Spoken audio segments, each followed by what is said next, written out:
Back to my YouTube channel core concepts engineering. आज हम operating system की unit 3 start करने जा रहे हैं। इसका सिलेबस है, हमें इसमें शेड्यूलिंग के बारे में पढ़ना है कि शेड्यूलिंग कैसे करते हैं, शेड्यूलिंग क्या होता है, ये पढ़ना है हमें यूनिट 3 में। तो हम स्टार्ट करते हैं फर्स्ट टॉपिक से, थ्रेड। कि थ्रेड क्या होते हैं। Thread is the smallest unit of execution with in a process in an operating system. Operating system में थ्रेड एक स्मॉलेस्ट यूनिट होती है प्रोसेस की। थ्रेड क्या होता है, एक प्रोसेस है, उसकी जो स्मॉलेस्ट यूनिट होगी वो होगा थ्रेड। इसको हम लाइट वेट प्रोसेस भी बोलते हैं क्योंकि ये किसके अंदर होता है, प्रोसेस के अंदर होता है। यानी कि प्रोसेस की जो भी स्मॉलेस्ट यूनिट होगी वो होगा थ्रेड। तो इसका वेट कैसा होगा, लाइट वेट होगा। तो इसीलिए हम इसको क्या बोलते हैं, light weight process. Each thread belongs to exactly one process and no thread can exist without a process। यानी कि अगर हमारे पास प्रोसेस नहीं है तो हम थ्रेड का यूज़ नहीं कर सकते। हर थ्रेड एक प्रोसेस से एग्जिस्ट करता होगा, और अगर प्रोसेस ही नहीं है तो हमारे पास थ्रेड भी नहीं होगा। Multiple threads can run at the same time in the same programme. हम मल्टीपल थ्रेड्स को रन कर सकते हैं एक ही टाइम में।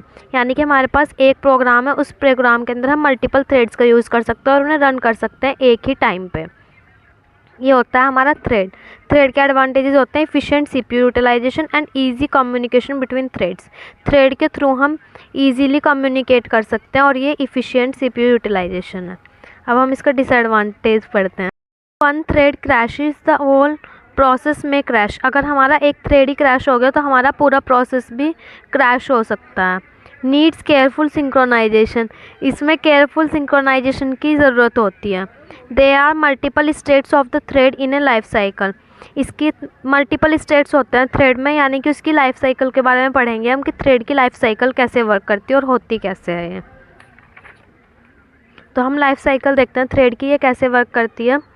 सबसे पहले न्यू से वर्क करने के बाद वो किस पे जाएगा, रनेबल पे।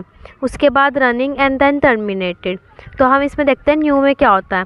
When a new thread is created it is in the new state. सबसे पहले अगर हमें थ्रेड क्रिएट करना है तो वो किस स्टेट में होगा, न्यू में जाएगा। अगर हमें कोई थ्रेड क्रिएट करना है तो the thread has not yet started to run when the thread is in this state.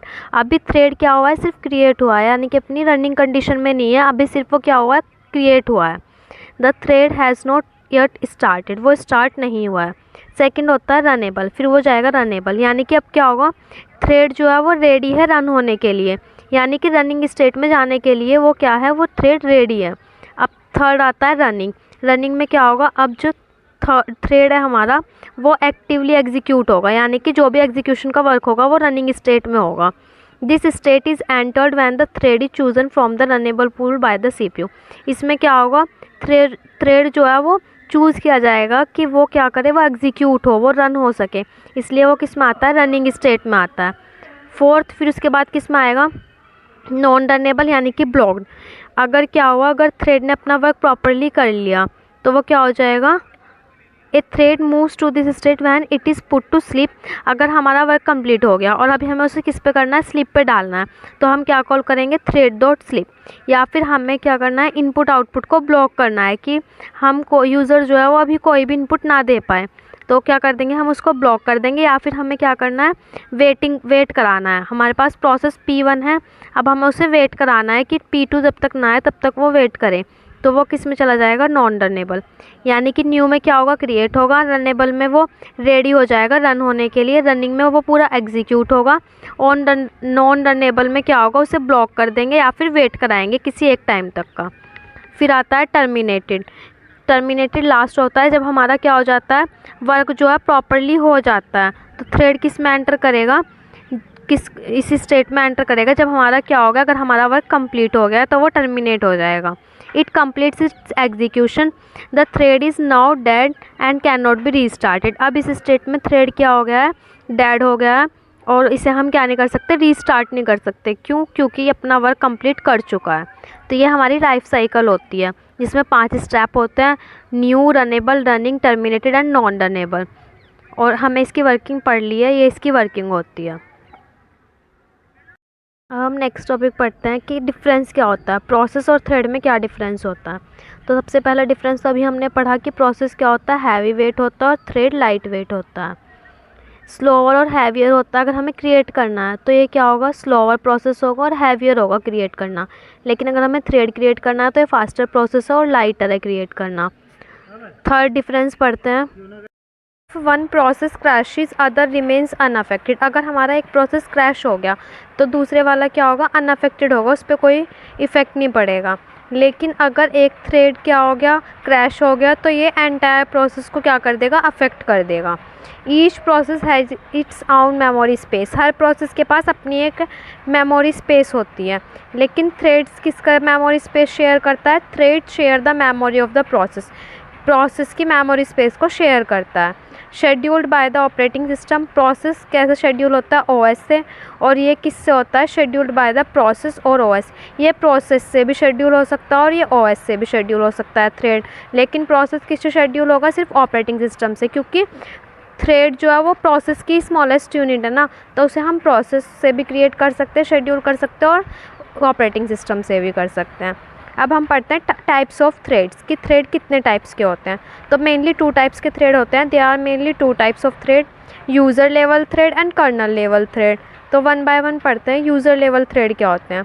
User level threads are managed by user level libraries, not the operating system. जो हमारे यूज़र लेवल थ्रेड्स होते हैं वो user level libraries पे manage होते हैं। मतलब क्या होगा कि जो हमारा ओएस है, ओएस के अंदर हम थ्रेड्स का यूज़ कर रहे हैं, तो ये जो हमारे यूज़र लेवल होंगे वो जो मैनेज्ड होंगे वो ऑपरेटिंग सिस्टम के थ्रू मैनेज नहीं होंगे। वो किसके थ्रू मैनेज्ड होंगे, हमारे यूज़र लेवल लाइब्रेरीज़ के थ्रू। यानी कि उन्हें यूज़र मैनेज करेगा, ओएस मैनेज नहीं करेगा। इसीलिए इनको क्या बोलते हैं, user level thread. Thread creation, scheduling and management are done in user space. अगर हमें कोई थ्रेड क्रिएट करना है, शेड्यूल करना है या मैनेज करना है, ये यूज़र के स्पेस पे होंगे। ठीक है। They are fast to create and manage. इनको क्रिएट करना फास्ट, इनको हम फास्टली क्रिएट कर सकते हैं और मैनेज कर सकते हैं। क्यों, क्योंकि इनको क्या कर, यूज़र जो है वो मैनेज कर रहा है। If one thread blocks the entire process is blocked. User level thread में क्या होता है, अगर हमारा एक थ्रेड क्या हो गया, ब्लॉक हो गया, तो जो हमारा पूरा प्रोसेस है वो भी क्या हो जाएगा, ब्लॉक हो जाएगा। Better control and customization for the programmer. ये क्या प्रोवाइड कराता है, बेटर कंट्रोल होता है इसमें, और कस्टमाइजेशन भी प्रोग्रामर के लिए ये बेटर होता है। अब नेक्स्ट पढ़ते हैं कर्नल लेवल थ्रेड, कि कर्नल लेवल थ्रेड क्या होते हैं। Kernel level thread refers to threads that are created and managed by OS colonel.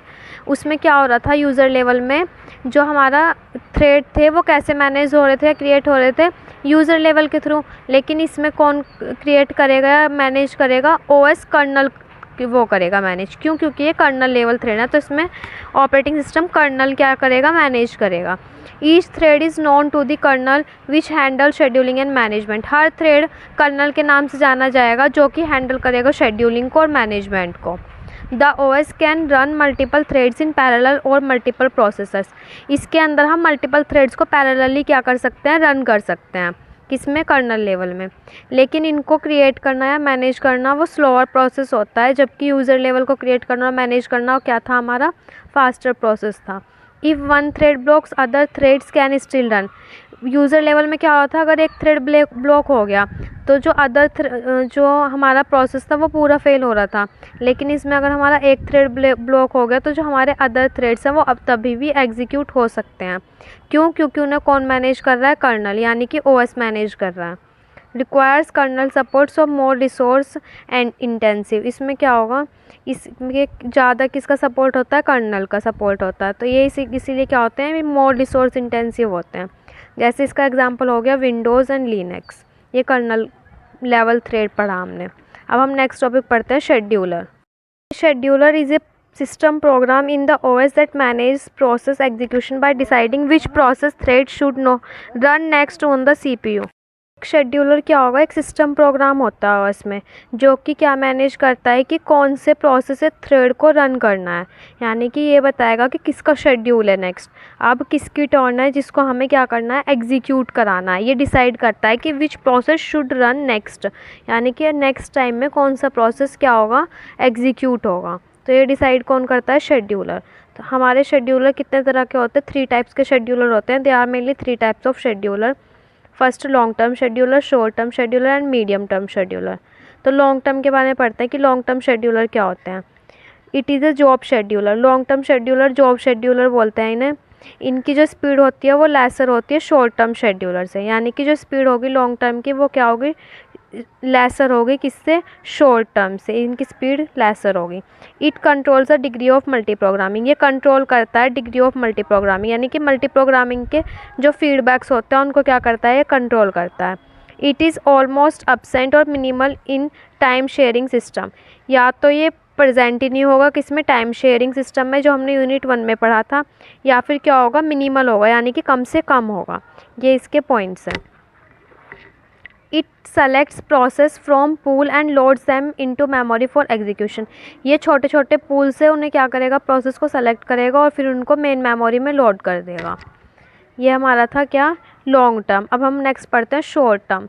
Short term को हम क्या बोलते हैं, सीपीयू शेड्यूलर। लॉन्ग टर्म को हम क्या बोल रहे थे, जॉब शेड्यूलर, और शॉर्ट टर्म को बोलते हैं CPU scheduler.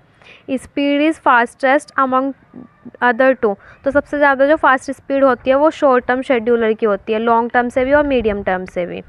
It provides lesser control over degree of multi programming, इसमें क्या था, इसमें डिग्री ऑफ मल्टी प्रोग्रामिंग को लॉन्ग टर्म में क्या कर रहा था, प्रोवाइड करा रहा था, ये कंट्रोल कर रहा था इसकी डिग्री, लेकिन इसमें क्या होगा, ये लेसर कंट्रोल प्रोवाइड करेगा शॉर्ट टर्म में, और लॉन्ग टर्म में पूरा प्रोवाइड करेगा। It is also minimal in time sharing system, ये भी मिनिमल होता है टाइम शेयरिंग सिस्टम में। It selects those process which are ready to execute, ये उन प्रोसेस को सेलेक्ट करेगा शॉर्ट टर्म जो रेडी टू एग्जीक्यूट होंगे। अब हम नेक्स्ट पढ़ते हैं मीडियम टर्म, कि मीडियम टर्म को क्या बोलते हैं। It is a process swapping scheduler, ये प्रोसेस स्वैपिंग शेड्यूलर होते हैं, और इसकी जो स्पीड होती है वो शॉर्ट टर्म और लॉन्ग टर्म के बीच में होती है। It reduces the degree of multi programming, ये डिग्री ऑफ मल्टी प्रोग्रामिंग को क्या करता है, रिड्यूस करता है। It is A part of time sharing system, ये पार्ट होता है टाइम शेयरिंग सिस्टम का। अब हमारा नेक्स्ट टॉपिक है प्रोसेस एड्रेस स्पेस, कि प्रोसेस एड्रेस स्पेस क्या होता है। It is a virtual space that the OS maps to physical memory, ये क्या होता है, एक वर्चुअल स्पेस होता है जो हमारा ऑपरेटिंग सिस्टम है वो मैप करता है, यानी कि ये क्या हो गया, एक फिजिकल मेमोरी क्या हो गया, स्पेस हो गया, जैसे हमारी क्या होती है, रैम होती है।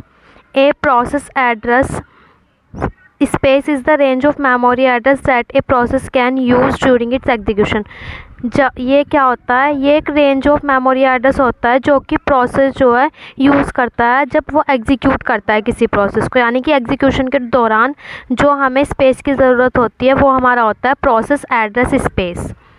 Helps in memory protection, isolation and security, ये हमें हेल्प करता है प्रोटेक्शन में, आइसोलेशन में और सिक्योरिटी में। Address space can be different in 32 bits versus 64 bit system, ये किस में हो सकता है, 32 बिट सिस्टम में भी हो सकता है और 64 बिट सिस्टम में भी होता है। बेसिकली ये क्या होता है, जैसे हमें कोई प्रोग्राम है, हमने वो लिखा, कोई प्रोसेस है, हमें उसे एग्जीक्यूट कराना है, तो एग्जीक्यूट करने के दौरान हमें किस चीज़ की ज़रूरत होती है, किस स्पेस की ज़रूरत होती है जिसमें हम उसे क्या करें, स्टोर कर सकें, यानी कि वो एक एड्रेस स्पेस की ज़रूरत होती है जिसमें हम अपने प्रोसेस को एग्जीक्यूट करने के बाद क्या कर सकें, पुट कर सकें, तो हमें वो क्या होता है, वो होता है प्रोसेस एड्रेस स्पेस। तो इसमें क्या होता है, सबसे पहले क्या होगा, कर्नल होगा जिसके अंदर क्या होगा, टेक्स्ट होगा या कोई भी डेटा होगा या कोड भी होगा, तो वो भी किसके अंदर होगा, कर्नल के अंदर होगा। फिर होता है stack, then heap, data and instructions, ये हमारे क्या होते हैं, एड्रेस स्पेस होते हैं जिसके अंदर टेक्स्ट, डेटा या कोड स्टोर होगा, इसके अंदर स्टैक, हीप, डेटा और इंस्ट्रक्शंस। अब हम देखते हैं कैसे वर्क करता है। तो टेक्स्ट के अंदर क्या स्टोर होगा, कोई भी हमारा एग्जीक्यूटेबल इंस्ट्रक्शन जो भी हमें एग्जीक्यूट करना है वो किसके अंदर स्टोर होगा, टेक्स्ट के अंदर, यानी कि प्रोग्राम का कोड भी किसके अंदर होगा, टेक्स्ट सेगमेंट। फिर हमारा सेकंड आता है डेटा सेगमेंट, डेटा सेगमेंट के अंदर हमारा ग्लोबल और स्टैटिक वेरिएबल्स स्टोर होंगे, क्या मतलब, जो भी हमारे स्टैटिक वेरिएबल्स हैं या ग्लोबल वेरिएबल्स हैं वो हमारे डेटा सेगमेंट के अंदर स्टोर होंगे। फिर आता है हीप, हीप क्या होता है, ये यूज होता है डायनेमिक मेमोरी एलोकेशन के लिए। पॉइंट ग्रोज अपवर्ड एज मोर मेमोरीज एलोकेटेड, जैसे जैसे इसको मेमोरी एलोकेटेड होती जाएगी वैसे वैसे ये अपवर्ड डायरेक्शन में ग्रो होता चला जाएगा।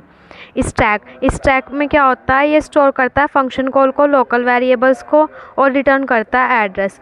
और जैसे जैसे ये अपोजिट वर्क करता है हीप के, जैसे जैसे मेमोरी जो है एलोकेटेड होती जाएगी वैसे वैसे ये डाउनवर्ड डायरेक्शन में ग्रो होता चला जाएगा। टॉपिक है हमारा प्रोसेस आइडेंटिफिकेशन इन्फॉर्मेशन कि प्रोसेस आइडेंटिफिकेशन इन्फॉर्मेशन क्या होती है।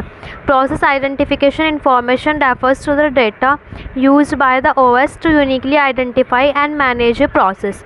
प्रोसेस आइडेंटिफिकेशन इन्फॉर्मेशन जो है ये क्या करता है, ये बताता है कि जो हमारा ओएस है वो यूनिकली आइडेंटिफाई करेगा किसको, प्रोसेस को, कि उसकी आइडेंटिटी बताएगा कि प्रोसेस की आइडेंटिटी क्या है और उसको यूनिकली आइडेंटिफाई करेगा।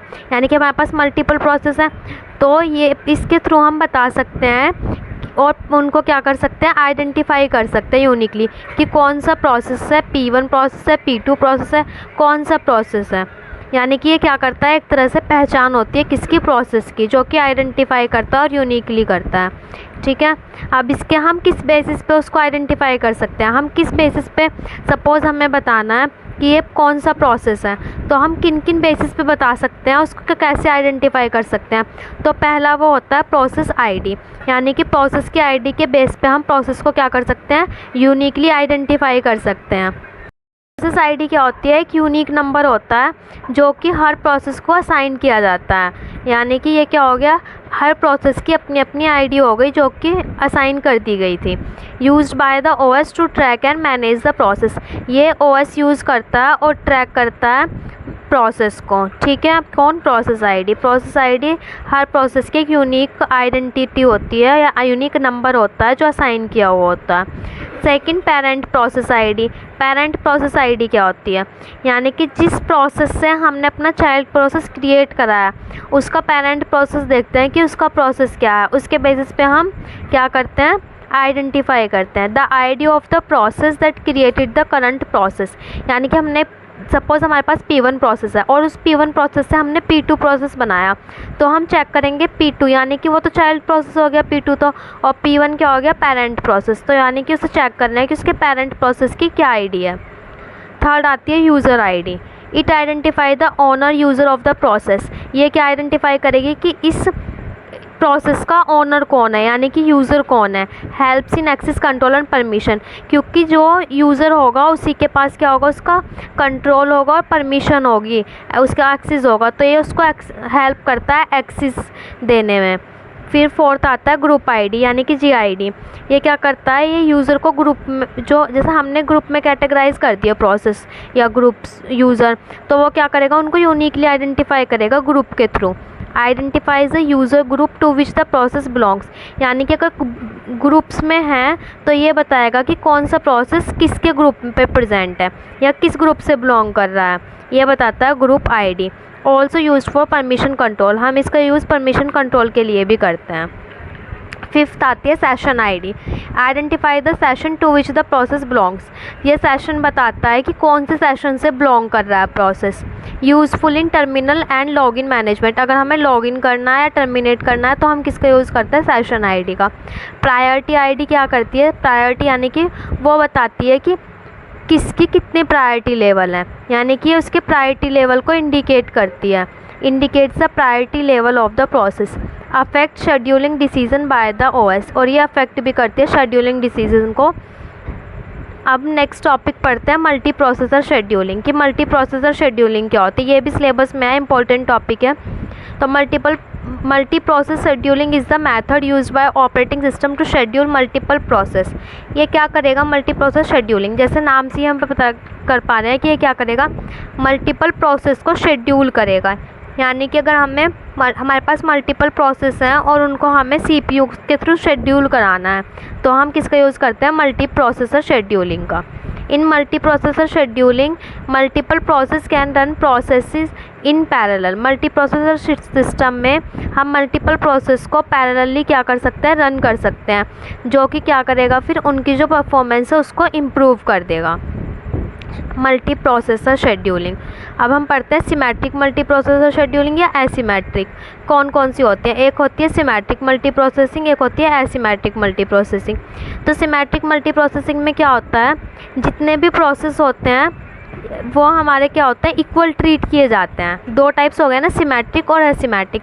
तो सिमेट्रिक में जितने भी प्रोसेस होंगे वो इक्वली ट्रीट किए जाएंगे और रन होंगे एक ही ओएस में, and run the same copy of the OS, और सेम कॉपी रन करेगी ओएस की। सेकंड होता है each process can schedule and execute task independently. Symmetric के अंदर हर प्रोसेसर क्या करेगा, इंडिपेंडेंटली टास्क को एग्जीक्यूट करेगा, यानी कि डिपेंडेंट नहीं होगा एक दूसरे पे। पहला क्या हो गया कि ये इक्वली, जो जितने भी प्रोसेसर हैं उनको इक्वली ट्रीट किया जाता है और रन होते हैं वो सेम कॉपी पे। सेकंड हो गया कि जितने भी प्रोसेसर हैं वो एग्जीक्यूट होंगे independently. Third, most modern computers use SMP. बहुत सारे मॉडर्न कंप्यूटर्स हैं जो यूज़ करते हैं किसको, सिमेट्रिक मल्टी प्रोसेसिंग को, जैसे डुअल कोर हो गया, क्वाड कोर सीपीयूज़ हो गए, ये यूज़ करते हैं। इसके फीचर्स क्या होते हैं सिमेट्रिक के, ऑल सीपीयूज़ वर्क कोऑपरेटिवली। इस फीचर्स में फर्स्ट फीचर क्या होगा कि जितने भी सीपीयूज़ हैं वो कोऑपरेटिवली वर्क करते हैं। सेकंड, फास्टर एंड स्केलेबल, और ये फास्टर और स्केलेबल होते हैं। थर्ड, इफ़िशिएंट लोड बैलेंसिंग, इनके अंदर इफ़िशिएंट लोड बैलेंसिंग होती है। ये हमारा होता है सिमेट्रिक, यानी कि जितने भी प्रोसेसर हैं उनको इक्वली ट्रीट करना और एग्जीक्यूट होना इंडिपेंडेंटली टास्क को, ये हमारा होता है सिमेट्रिक। अब हम नेक्स्ट पढ़ते हैं एसिमेट्रिक, कि एसिमेट्रिक क्या होता है। Asymmetric, one CPU is master others are slaves. Symmetric में क्या होता है, सबको इक्वली ट्रीट किया जा रहा था, लेकिन एसिमेट्रिक में इक्वली ट्रीट नहीं किया जाएगा। एक प्रोसेस मास्टर होगा और दूसरा प्रोसेस स्लेव होगा। Master CPU control the system and assign works to other CPUs. Master जो सीपीयू है उसके अंडर में होगा कि वो कंट्रोल करे पूरे सिस्टम को, क्योंकि वो मास्टर है तो वो पूरे सिस्टम को कंट्रोल करेगा और वर्क असाइन करेगा सीपीयूज़ को। Slaves usually don't make OS level decision. जो स्लेव होते हैं वो यूजुअली ज़्यादातर डिसीज़न नहीं लेते हैं, उनको सिर्फ वर्क जो है वो डिसाइड करके दे दिया जाता है, और मास्टर के अंडर में होता है सारा कंट्रोल। फीचर्स पढ़ते हैं, सिंपल टू डिज़ाइन होते हैं, इजी टू इम्प्लीमेंट होते हैं और लेस इफ़िशिएंट होते हैं एसिमेट्रिक। अप्रोचेस पढ़ते हैं कि अप्रोचेस क्या होती हैं मल्टी प्रोसेसर की। तो कुछ अप्रोचेस होती हैं जो हमें पढ़नी है, मेनली टू टाइप्स की होती हैं, एक लोड शेयरिंग, एक प्रोसेसर एफिनिटी। लोड शेयरिंग में क्या होता है, लोड शेयरिंग अप्रोच होती है मल्टी प्रोसेसर की, और प्रोसेसर एफिनिटी भी किसकी अप्रोच होती है, मल्टी प्रोसेस की। तो हम 1 बाय 1 पढ़ेंगे। सबसे पहले पढ़ते हैं लोड शेयरिंग। लोड शेयरिंग में क्या होता है, all processor share the ready queue. जितने भी प्रोसेसर हैं वो क्या शेयर करेंगे, रेडी क्यू का यूज़ करेंगे और उसको शेयर करेंगे। Any available processor can pick a process from the queue. हमने शेयर कर दिए, रेडी क्यू के अंदर डाल दिए। अब क्या होगा, जो भी अवेलेबल होगा प्रोसेस वो उसे क्यू में से उठाएगा और एग्जीक्यूट कराएगा। वर्किंग देखते हैं हम कैसे वर्क कर रहे हैं। सपोज़ हमारे पास एक क्यू है, ये हमारे पास एक क्यू है, हमने इस क्यू के अंदर जितने भी प्रोसेसर थे वो इस क्यू में डाल दिए, P1 P2 जो अभी हमारे टास्क थे।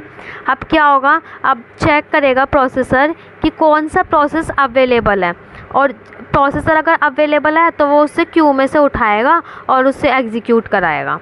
ये होता है हमारा load sharing. Simple and flexible होते हैं, गुड फॉर जनरल यूज़ होते हैं लोड शेयरिंग के अंदर। ठीक है, ये हमारी वर्किंग पढ़ी। अभी हमने अब पढ़ता है प्रोसेसर एफिनिटी क्या होता है। Processor affinity means binding or associating a process or thread to a specific CPU. Processor affinity के अंदर हम क्या करते हैं, बाइंड करते हैं प्रोसेसर को, यानी कि एक साथ इकट्ठा करते हैं, बाइंड करते हैं और एसोसिएट करते हैं किससे, एक स्पेसिफिक सीपीयू है हमारे पास, हम क्या करेंगे उससे बाइंड कर देंगे और एसोसिएट कर देंगे उस सीपीयू के साथ, उस प्रोसेसर के साथ। एफिनिटी मतलब बाइंड करना या एसोसिएट करना एक प्रोसेसर को सीपीयू से, ये होता है processor affinity. This ensures the process runs on the same CPU as much as possible. ये एंश्योर कराता है कि जो प्रोसेस है वो सेम ही सीपीयू पे क्या हो, रन हो, जितना भी पॉसिबल हो सके उतना वो उस प्रोसेस पे क्या हो, सेम सीपीयू पे रन हो वो process, rather than switching between different. मतलब कि वो ऐसा ना करे कि कभी इस सीपीयू पे स्विच हो रहा है कभी इस पे हो रहा है, वो उसे बाइंड कर दे और वो एंश्योर कराए कि वो सेम सीपीयू पे ही रन हो। ये होता है हमारा प्रोसेसर एफिनिटी। तो ये दो टाइप्स की होती हैं processor affinity, soft affinity and hard affinity. Soft के अंदर क्या करता है, ओएस ट्राई करता है कि वो जो प्रोसेस है वो ज़्यादा से ज़्यादा एक ही सीपीयू पे शेयर हो, यानी कि एक ही सीपीयू का यूज़ करें। अगर नीड हो तो वो दूसरे प्रोसेसर पे जाए। सॉफ्ट एफिनिटी ये इंश्योर कराता है कि सिर्फ एक ही सीपीयू का यूज़ हो, अगर नीड होगी तभी वो दूसरे प्रोसेसर पे मूव हो। If needed the CPU OS can move the process to another CPU। Affinity, hard affinity में क्या होता है, जो हमारा OS है वो फोर्स करता है प्रोसेस को कि वो एक स्पेसिफिक CPU पे ही रन हो। टॉपिक पढ़ते हैं प्रोसेस स्टेट्स। ये भी इम्पोर्टेंट टॉपिक है कि प्रोसेस की क्या क्या स्टेट्स होती हैं, हमें उसके बारे में पढ़ना है कि प्रोसेस की स्टेट्स क्या क्या हैं। इन OS process states represent the different stages a process goes through during its execution। जब भी प्रोसेस हम एग्जीक्यूट कराते हैं तो उसके दौरान जो हमारा प्रोसेस है वो स्टेट्स पे वर्क करता है, यानी कि डिफरेंट स्टेजेस पे को रिप्रेजेंट करता है जब वो एग्जीक्यूट होता है। तो हमें वो स्टेट्स पढ़नी है, कौन कौन सी स्टेट्स होती हैं। दीज प्रोसेस स्टेट्स आर, अब हम वन बाय वन पढ़ते हैं। सबसे पहले होती है न्यू, यानी कि पहले किस पे जाएगा, वो न्यू पे जाएगा। फिर रेडी, अगर न्यू से एडमिट हुआ तो वो किस पे जाएगा, रेडी पे। फिर रेडी से क्या होगा, शेड्यूल करने के बाद वो रनिंग पे जाएगा। रनिंग पे अगर कोई इंटरप्ट आता है तो वापस से वो रेडी पे जाएगा और फिर चेक करेगा, फिर शेड्यूल होगा। और अगर केयरफुली रन हो जाता है तो वो एग्जिट हो जाएगा। लेकिन अगर उसे वेट करना है, यानी कि कोई वेटिंग पे जाना है, तो वो क्या करेगा, कोई भी इवेंट वेट हुआ तो वो वेटिंग पे जाएगा और फिर कंप्लीशन होने के बाद वो वेटिंग पे जाएगा। तो ये हमारा ऐसे वर्क होता है। पहले न्यू से रेडी पे, अगर रेडी हो जाता है तो शेड्यूल करेगा, अपना वर्क करेगा रनिंग स्टेट में जाकर और एग्जिट हो जाएगा। लेकिन अगर रनिंग के दौरान कोई इंटरप्ट आता है तो वापस से रेडी पे जाएगा और फिर शेड्यूल होगा, फिर एग्जिट होगा। लेकिन अगर रनिंग पे, ये तो इंटरप्ट आने का था, लेकिन अगर उसे वेट करना हुआ, ये इंटरप्ट का था, लेकिन अगर उसे वेट करना हुआ तो वो वेटिंग पे जाएगा, अपना टास्क कंप्लीट करेगा और फिर रेडी पे जाएगा। तो ये हमारी वर्किंग होती है। हम पढ़ते हैं फर्स्ट से न्यू से, कि न्यू कैसे वर्क करता है। The process is being executed, जो क्या होता है न्यू पे, प्रोसेस क्या होगा, क्रिएट होगा या एग्जीक्यूट होगा। It has not started executed yet, अभी वो क्या होगा, अभी उसने स्टार्ट नहीं करा होगा एग्जीक्यूट होना, सिर्फ वो क्या होगा, क्रिएट हुआ होगा। यहाँ पे होगा क्रिएटेड, यानी कि प्रोसेस क्या हुआ होगा, क्रिएट हुआ होगा। उसके बाद वो क्या करेगा, मतलब अपनी एग्जीक्यूशन स्टेट में आने के लिए क्रिएट हुआ होगा। अब क्या होगा, OS क्या करेगा, sets up resources for the process. New हुआ यानी कि क्रिएट करना है, न्यू का मतलब हमें क्या करना है, क्रिएट करना है एक प्रोसेस। अब जैसे ही वो क्रिएट हो गया, वो अपनी किस में कंडीशन में आ गया कि वो रिसोर्सेज एलोकेट करे, यानी कि रिसोर्सेज को डिज़ाइन करे। ये हमारी होती है न्यू की वर्किंग। न्यू के बाद वो किस में आता है, रेडी में, यानी कि अब वो किस में गया होगा, रेडी में।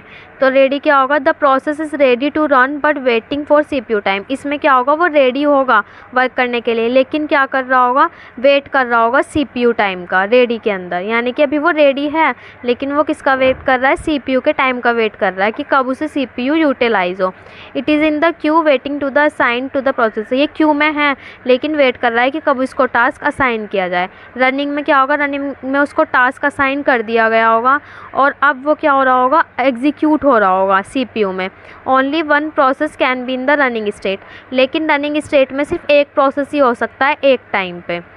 If it's time slice ends और एन इंटरप्ट, अगर उसका टाइम का स्लाइस जितने में उसे रन होना था वो एंड हो गया, या फिर क्या आ गया, कोई इंटरप्ट आ गया, तो क्या करेगा, वो प्रोसेस को गो बैक होना होगा रेडी और वेटिंग में, या तो रेडी में जाना होगा या वेटिंग में। सपोज़ यहाँ पर रनिंग है, रनिंग में इसका वर्क कंप्लीट हो गया या फिर कोई इंटरप्ट आ गया, तो उसे किस में वापस जाना पड़ेगा, या तो रेडी में जाना पड़ेगा या फिर वेटिंग में जाना पड़ेगा अगर उसे वेट करना है तो। ठीक है, while waiting it releases the CPU and doesn't participate in scheduling. जब वो वेट कर रहा होगा वो CPU को रिलीज़ कर देगा, यानी कि अब कोई और प्रोसेस उसके अंदर आएगा और वो शेड्यूलिंग में पार्टिसिपेट नहीं करेगा। क्यों, क्योंकि अभी वो क्या कर रहा है, वेट कर रहा है, तो वो अदर CPU को चांस देगा कि वो अपना टास्क परफॉर्म करें। Once the event completes it returns to the ready state, जैसे ही एक बार इवेंट कम्प्लीट हो जाएगा ये वापस से रेडी स्टेट में चला जाएगा। फिफ्थ आता है terminated, the process has finished execution और वॉज किल्ड। इसमें क्या होगा, प्रोसेस जो है वो अपना एग्जीक्यूशन कंप्लीट कर चुका होगा या टर्मिनेट हो चुका होगा। All resources used by the process are now release, जितने भी प्रोसेस होंगे, जितने भी रिसोर्सेज होंगे वो प्रोसेस को यूज़ कर चुके होंगे। तो प्रोसेस कंट्रोल ब्लॉक, कि प्रोसेस कंट्रोल ब्लॉक क्या होता है। Each process is represented by a process control block. जितने भी प्रोसेस होते हैं वो एक प्रोसेस कंट्रोल ब्लॉक की फॉर्म में रिप्रेजेंट होते हैं, यानी कि वो किसके अंदर होते हैं, एक ब्लॉक होता है जिसे हम बोलते हैं प्रोसेस कंट्रोल ब्लॉक। ठीक है। It contains many PCs of information about process. इसके अंदर मतलब बहुत ज़्यादा इन्फॉर्मेशन होती है प्रोसेस के बारे में, मतलब जितनी भी इन्फॉर्मेशन होगी वो स्टोर होगी प्रोसेस की प्रोसेस कंट्रोल ब्लॉक में। जैसे उसका पॉइंटर के अंदर होगी प्रोसेस स्टेट, प्रोसेस नंबर क्या है, process counter, register, memory limits, list of open files. ये इसका ब्लॉक होता है, प्रोसेस कंट्रोल का ब्लॉक होता है, इसमें वर्किंग होती है इसकी। ये सारी इन्फॉर्मेशन कंट्रोल करके रखता है कौन, प्रोसेस कंट्रोल ब्लॉक।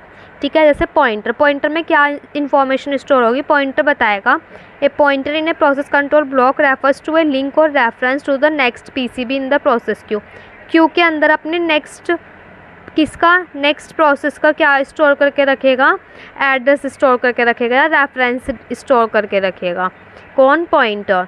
ठीक है। नेक्स्ट पीसीबी का यानी कि नेक्स्ट प्रोसेस क्यू का एड्रेस स्टोर करके रखेगा। फिर आता है प्रोसेस स्टेट, ये होती है process state. Process state represent करती है कि प्रोसेस की क्या स्टेट है। अभी हमने पढ़ी थी ना प्रोसेस की स्टेट्स, क्या वो न्यू में है, रेडी में है, रनिंग में है, वेटिंग में है, टर्मिनेटेड। यानी कि इन पाँचों स्टेट में से कौन सी स्टेट में है ये बताता है हमारा प्रोसेस स्टेट। उसके बाद आता है हमारा प्रोसेस नंबर, कि प्रोसेस नंबर क्या होता है। तो प्रोसेस नंबर बताता है कि नंबर ऑफ पर्टिकुलर प्रोसेस कितने हैं, यानी कि हम ये शो करता है कि नंबर ऑफ पर्टिकुलर प्रोसेस कितने यूज़ करें हमने। फिर आता है प्रोग्राम काउंटर, कि प्रोग्राम काउंटर बताता है this contains the address of the next instruction that needs to be executed in the process. ये क्या कंटेन करके रखता है, ये एड्रेस। सपोज हमें इंस्ट्रक्शंस दिए हुए हैं, तो ये एक हमने इंस्ट्रक्शन एग्जीक्यूट करा दिया, तो ये नेक्स्ट इंस्ट्रक्शन जो है उसका एड्रेस स्टोर करके रखेगा कि अब मुझे नेक्स्ट वाला इंस्ट्रक्शन जो है ये कंटेन कराना है, ये एग्जीक्यूट कराना है, तो ये उसका एड्रेस अपने अंदर कंटेन करके रखेगा, प्रोग्राम काउंटर। फिर आता है रजिस्टर, ये क्या करता है, ये store CPU register values when the process is switch. Suppose एक प्रोसेस स्विच हो गया तो ये उस सीपीयू का रजिस्टर नंबर यानी कि जो भी उसकी रजिस्टर वैल्यू होगी उसको स्टोर करके रखेगा। Include general purpose registers, accumulator, stack pointer etcetera. इसके अंदर हम क्या क्या लिख सकते हैं, जनरल पर्पस रजिस्टर हो गया, एक्यूमुलेटर हो गया, स्टैक हो गया या पॉइंटर हो गया, वो आता है रजिस्टर के अंदर। फिर लास्ट होता है हमारा ब्लॉक मेमोरी मैनेजमेंट ब्लॉक। ये क्या करता है, ये बेस रजिस्टर की वैल्यू को कंटेन करके रखता है, लिमिट रजिस्टर, बेस या लिमिट रजिस्टर की वैल्यू को कंटेन करके रखता है। The memory management includes the page tables और the segment tables depending on the memory system used. ये क्या करता है, ये मेमोरी मैनेजमेंट को इंक्लूड करके रखता है कि उसके अंदर कितनी टेबल्स होंगी, क्या सेगमेंट होगा उस टेबल्स का, वो किस पे डिपेंड होता है कि उसमें हमने कितनी मेमोरी यूज़ करी है, यानी कि मेमोरी के अकॉर्डिंग हम बताएंगे कि इसमें कितनी पेज टेबल रिक्वायर्ड होंगी, कितने सेगमेंट टेबल रिक्वायर्ड होंगी। तो ये हमारा होता है पीसीबी। तो हमने अभी पढ़ा प्रोसेस स्टेट और प्रोसेस कंट्रोल ब्लॉक, दोनों ही इंपॉर्टेंट टॉपिक हैं। तो ये हमारे क्लियर हो गए। अब हम नेक्स्ट टॉपिक पढ़ते हैं। से न्यूमेरिकल स्टार्ट होते हैं, शेड्यूलिंग एल्गोरिथम। इसके अंदर हमारे सारे न्यूमेरिकल्स हैं, तो हमें वो पढ़ने हैं न्यूमेरिकल्स इसके अंदर, शेड्यूलिंग एल्गोरिथम के अंदर। तो हमें पहले हम इसमें कुछ टर्म्स यूज़ होती हैं जो हम कैलकुलेट करते हैं, arrival time, burst time, completion time और टर्न अराउंड टाइम। तो ये 5 टर्म्स है, वेटिंग टाइम भी, ये हमें पहले पढ़ना है कॉन्सेप्ट, उसके बाद हम न्यूमेरिकल कर पाएंगे। तो अराइवल टाइम क्या होता है, the time at which process enter the ready queue और स्टेट।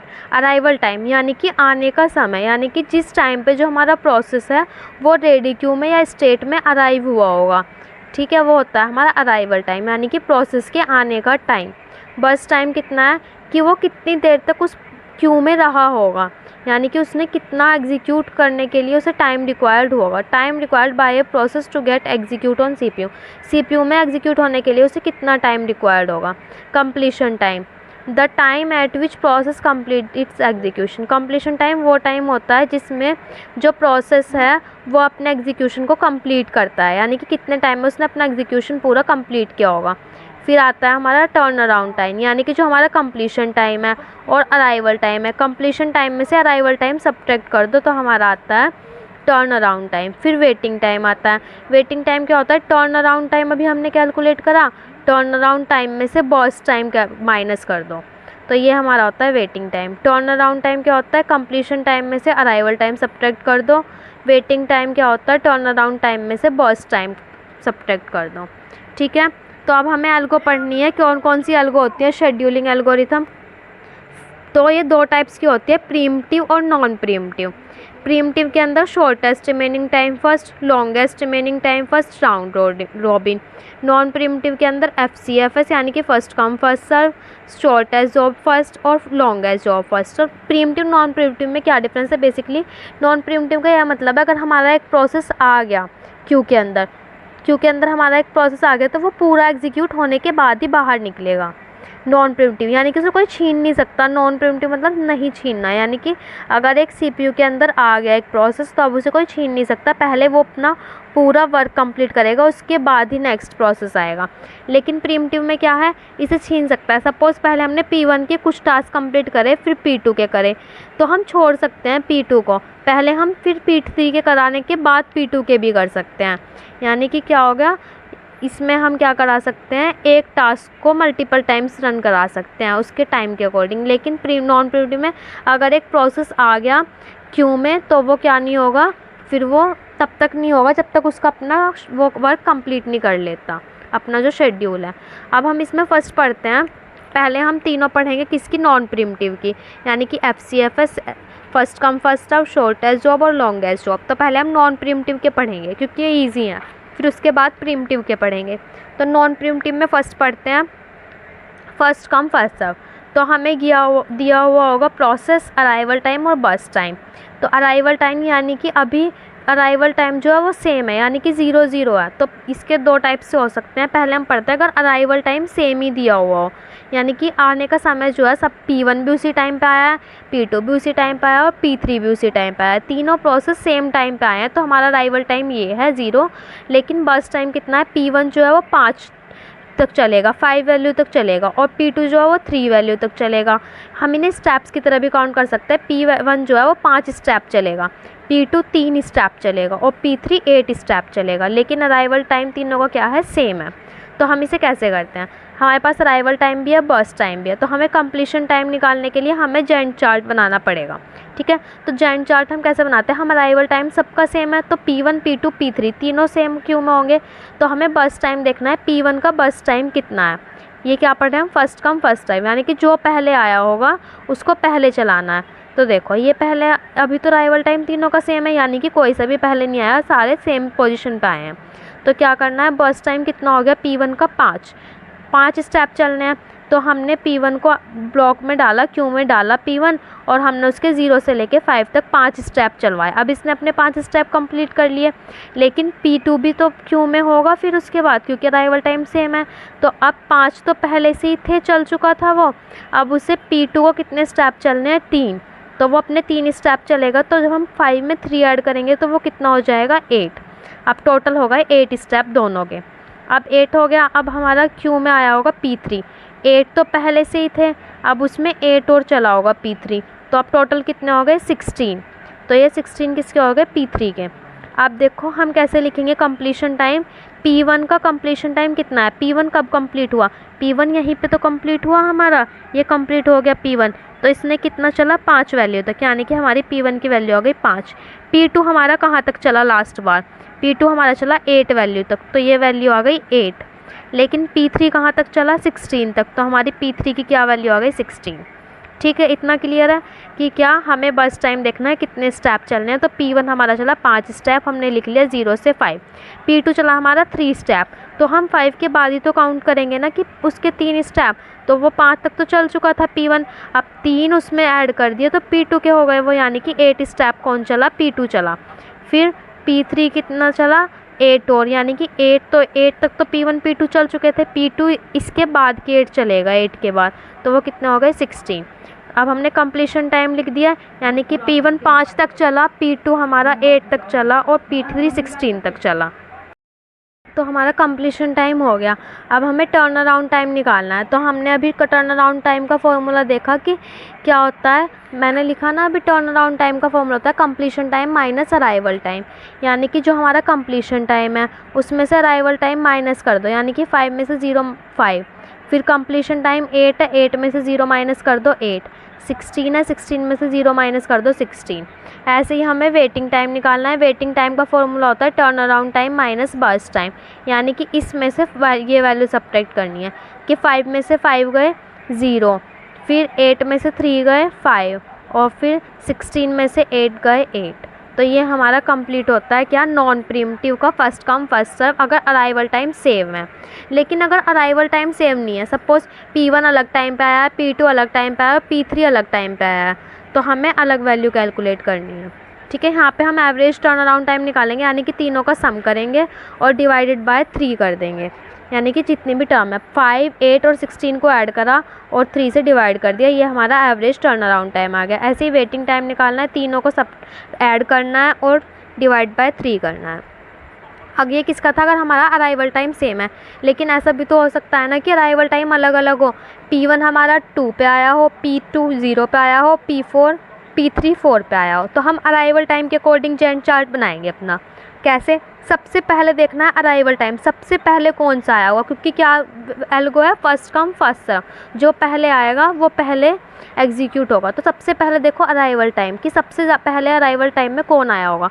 0 पे आया ये, यानी कि 0 पे कौन सा आया होगा, P2 आया होगा। तो 0 पे हमने लिखा P2, और ये कितने स्टेप चला, पूरे स्टेप चलाने हैं, यानी कि नॉन प्रीम्प्टिव है ये, तो पूरे चलेगा, यानी कि 3 के 3। तो 0 से 3 तक चला हमारा P2। ठीक है, अब हमारा कौन कौन से आ गए होंगे, 3 तक चला, तो अब हमारा कौन सा आया होगा अराइवल टाइम 2 पे। 2 पे सबसे पहले कौन सा आया होगा, क्योंकि ये तो 4 पे आया, 0 के बाद 2 वाला ही तो आया होगा अराइवल टाइम पे। तो 2 वाला चलाएंगे, कितने स्टेप चलने हैं, 5 स्टेप। देखना हमें अराइवल टाइम है, लेकिन चलने हमें स्टेप्स ये वाले हैं। तो 2 पे आ गया होगा हमारा प्रोसेस 1। तो प्रोसेस 1 पे हमें 5 स्टेप चलाने हैं, 3 पहले ही चल चुका था, तो 3 + 5 कितने हो गए 8। अब P1 भी एग्जीक्यूट हो गया, P2 भी। अब कौन सा बचा, P3। तो P3 यानी कि सबसे लास्ट में 4 वाला आया होगा 4 टाइम पे। अब हमें कितना चलाना है, 4 पे 4 स्टेप, लेकिन 8 ये चल चुका था P1 और P2। तो P3 कितना चला, 8 + 4 कितने हो गए 12। तो P3 कितना चला 12। अब हमें कंप्लीशन टाइम लिखना है। तो P1 देखो, P1 कितने स्टेप कहाँ तक चला, ये तो P2 चला, ये P1 चला। P1 कहाँ तक चला, लास्ट वैल्यू 8, यानी कि P1 की वैल्यू क्या हो गई 8। अब P2 कहाँ तक चला, P2 देखो कहाँ तक चला, P2 की लास्ट वैल्यू क्या है 3, यानी कि P2 का कंप्लीशन टाइम हो गया 3। P3 की लास्ट वैल्यू क्या हो गई, ये P3 है, इसकी ये स्टार्टिंग वैल्यू है लास्ट, तो लास्ट वैल्यू कौन सी होगी 12। तो ये किसकी वैल्यू हो गई, P3 की 12। अब हमें टर्न अराउंड टाइम निकालना है, तो कंप्लीशन टाइम में से अराइवल टाइम माइनस कर दो, यानी कि 8 में से 2 माइनस कर दो 6। ऐसे ही 3 में से 0 3, 12 में से 4 8। तो ये हमारा टर्न अराउंड टाइम आ गया। अब हमें ऐसे ही वेटिंग टाइम कैलकुलेट करना है। वेटिंग टाइम का फॉर्मूला है टर्न अराउंड टाइम में से बर्स्ट टाइम सब्ट्रैक्ट कर दो, ये हमारा आंसर आ गया। फिर हमें एवरेज टर्न अराउंड टाइम निकालना है, तो तीनों वैल्यूज़ प्लस करनी है और 3 से डिवाइड करना है। ऐसे ही हमें वेटिंग टाइम निकालना है, तो तीनों वैल्यू प्लस करनी है और 3 से डिवाइड करना है। ये हमने पढ़ा फर्स्ट कम फर्स्ट सर्व, अगर अराइवल टाइम सेम है। और हमें ये भी आ गया कि अगर अराइवल टाइम सेम नहीं है, तो हमें देखना है फर्स्ट कम फर्स्ट सर्व का मतलब है कि पहले कौन सा आया होगा। तो जो पहले आया होगा उसको क्यू में डालना है, उसको एग्जीक्यूट कराना है, फिर उसके बाद जो आएगा उसको एग्जीक्यूट कराना है, और सबसे लास्ट में उसे एग्जीक्यूट कराना है जो सबसे लास्ट में आया होगा।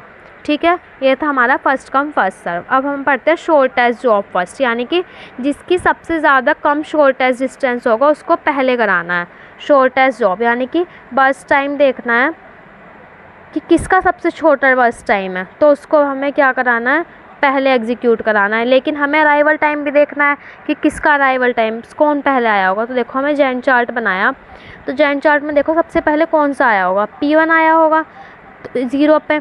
तो अभी तो उसमें कोई है ही नहीं, तो यानी कि सबसे पहले हमें P1 ही कराना पड़ेगा, क्योंकि पहले P1 आया होगा, अराइवल टाइम P1 का है। तो कितने स्टेप चलाने हैं, 6 स्टेप। तो हमने 0 से 6 तक चला लिए P1 के स्टेप। अब हमें देखना है 6 तक, यानी कि अब 2 भी आ गया, 4 भी चला गया होगा क्यू में, क्योंकि 6 स्टेप चल चुका है। तो 6 के अंदर तो सपोज़ 0 से 6 तक के अंदर ही तो 2 भी आ गया और 4 भी आ गया, तो अब हमारे क्यू में 2 भी हो सकता है, 3 भी हो सकता है। लेकिन हमें देखना है बर्स्ट टाइम, यानी कि सबसे शॉर्टेस्ट डिस्टेंस कितना है, 8 शॉर्टेस्ट है या 3 शॉर्टेस्ट है। तो शॉर्टेस्ट कौन सा है, 3, यानी कि पहले कौन सा एग्जीक्यूट होगा, P3।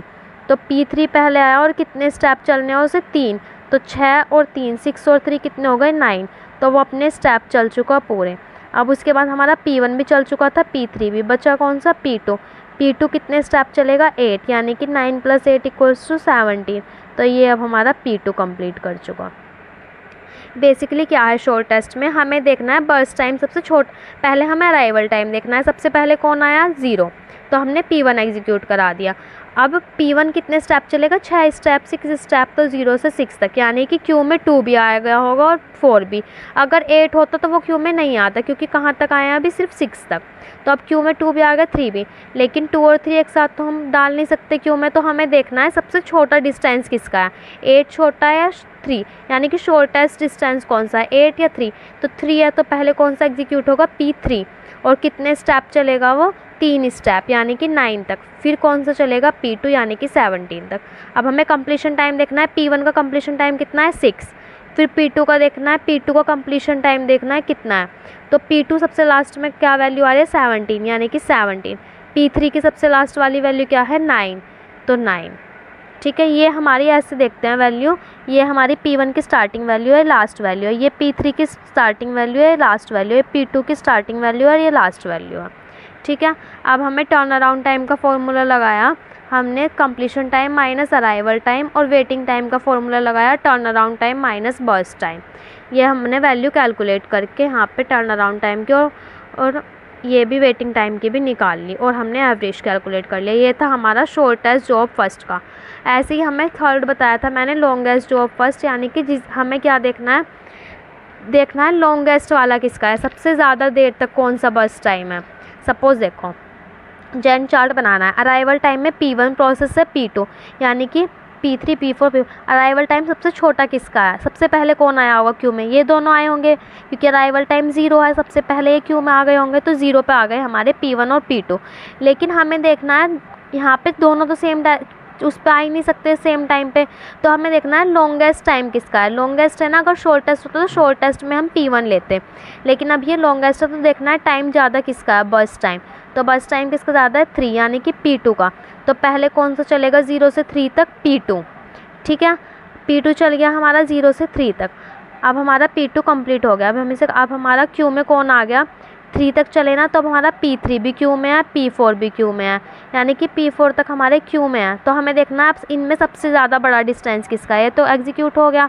तो 2 बड़ा है, 2 या 5, तो हमारा 5 बड़ा है, तो हमें P4 चलाना है, यानी कि 3 में कितने ऐड करने हैं, 5, तो 3 और 5 कितने हो गए, 8। हमारा P4 भी क्या हो गया, एग्जीक्यूट हो गया। अब हमारा क्यू में क्या आ गया, P5 P3 और 1। अब हमें देखना है कौन सा बड़ा है, P1 बड़ा है, P3 बड़ा है, P5। तो कौन सा डिस्टेंस बड़ा है, P5 का बड़ा है, 4, यानी कि हमें पहले क्या चलाना है, P5 चलाना है 4 डिस्टेंस तक, यानी कि 12 तक। तो ये हमारा चल गया। अब हमारा P5 भी एग्जीक्यूट हो गया। अब हमारा बच्चा P1 और P3, P1 और P3 में दोनों क्या हैं, इक्वल हैं। तो फिर हमें देखना है अराइवल टाइम। तो अराइवल टाइम किसका है, P1 का। तो पहले हम क्या चलाएंगे, P1 कितना डिस्टेंस, 2 डिस्टेंस, ऐसे ही P3 कितना डिस्टेंस है, 2 डिस्टेंस, तो 2, ये हमारा हो गया। अब हम निकालते हैं इसका क्या, कंप्लीशन टाइम। तो P1 देखते हैं कब कंप्लीट हुआ होगा। P1 देखो, P1 यहाँ पे जाके कंप्लीट हो रहा है, यानी कि 14 पे। तो P1 की क्या वैल्यू हो गई कंप्लीट होने की, 14।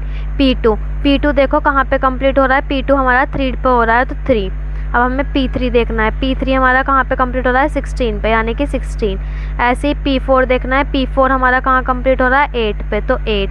P5 कहाँ पे कंप्लीट हो रहा है, 12 डिस्टेंस पे, तो 12। ये हमारा कंप्लीशन टाइम और टर्न अराउंड टाइम का वही फॉर्मूला है, completion time minus arrival time और वेटिंग टाइम का turn around time minus burst time. और फिर हमें इनका एवरेज निकालना है टर्न अराउंड टाइम का और वेटिंग टाइम का। ठीक है, ये हमारे कंप्लीट होता है नॉन प्रीम्प्टिव। अभी तक देखो यहाँ पे हो रहा है ना P2, यानी कि P2 दोबारा नहीं आया क्यू में। अगर एक बार क्यू में आ गया तो वो तब तक क्यू में रहेगा जब तक एग्जीक्यूट नहीं हो जाता। ये किसका एग्जांपल था, नॉन प्रीम्प्टिव का। लेकिन जब हम प्रीम्प्टिव पढ़ेंगे तो प्रीम्प्टिव के अंदर देखेंगे कि P1 ज़रूरी नहीं है कि वो अपना टास्क कंप्लीट करने के बाद ही क्यों से बाहर आए। वो क्यों से बाहर तब भी आ सकता है अगर किसी और ने उससे वो प्रोसेस छीन लिया। प्रीम्प्टिव का मतलब छीनना, यानी कि P2 ने P1 से छीन लिया तो बाद में भी P1 आ सकता है। ज़रूरी नहीं है कि वो अपना टास्क कंप्लीट करने के बाद ही बाहर आए, इसमें छीन भी सकता है एक प्रोसेस दूसरे प्रोसेस से, किसमें, प्रीम्प्टिव में। लेकिन नॉन प्रीम्प्टिव में सिंपल था, अभी तक कोई नहीं छीन रहा था। अगर एक बार क्यों में आ गया, बस ये देखना था कि पहले कौन आएगा बस टाइम के अकॉर्डिंग। अगर लॉन्गेस्ट है तो लॉन्गेस्ट बस टाइम देखना था, अगर शॉर्टेस्ट था तो शॉर्टेस्ट देखना था। तो अगर एक बार आ गया तो वो पूरा एग्जीक्यूट होगा, उसके बाद ही बाहर जाएगा।